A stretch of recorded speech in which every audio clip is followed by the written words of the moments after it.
Hello, church family. I know it's not Tuesday, but this week I'm going to break with tradition. I'd like to cover a topic that can't really be confined to one video, but I don't want to stretch over multiple weeks. So for this week only, I'm going to release a video every day. The topic in question relates to Sunday's message.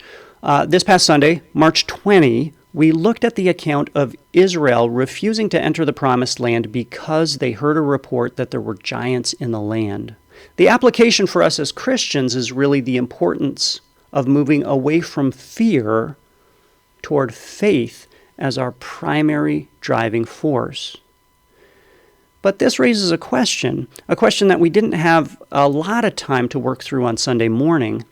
Practically speaking, how do I do this? How do I move from fear to faith?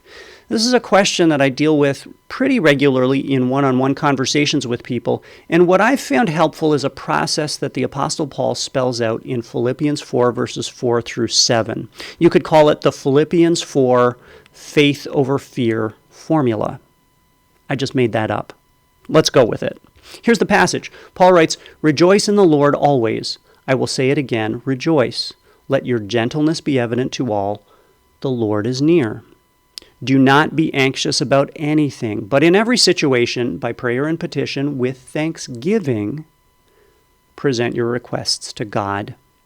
And the peace of God, which transcends all understanding, will guard your hearts and your minds in Christ Jesus."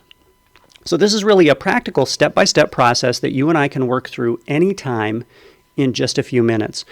If you're struggling with anxiety, which a lot of us are right now, stop and think about where you spend the first 10 minutes of your day. Try replacing that with this formula. Here are the steps. And the purpose of working through these steps is they serve to help us reframe our worries, reframe our fears, and reorient us away from the stuff that we fear to the God who's greater than our fears. Here we go. The first step is rejoice. Paul says, rejoice in the Lord always. The first step is praise. So we start by stating God's goodness, grace, and glory.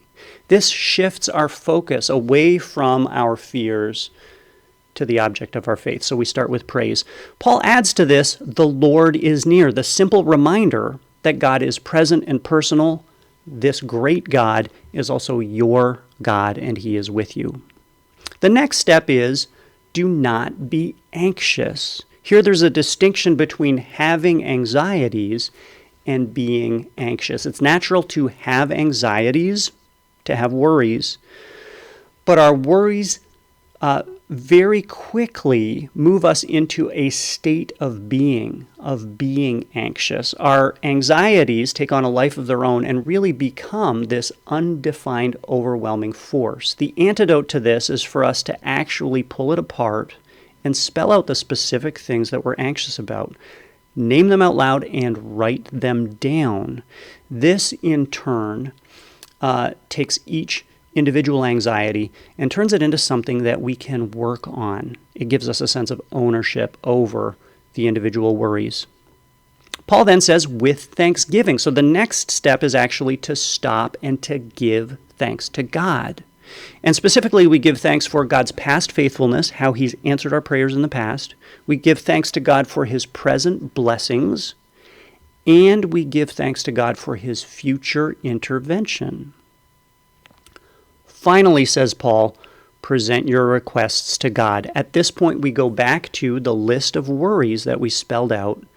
We offer each one to God. We turn our worries into prayers, and we place each one in God's hands. The result that Paul promises is this. He says, the peace of God, which transcends all understanding, will guard your hearts and your minds in Christ Jesus. That's it. That is the Philippians 4 faith over fear formula. Every day this week, we'll specifically look at each step in the formula and give a little more thought. But that's the step-by-step process that Paul gives us for turning fear into faith.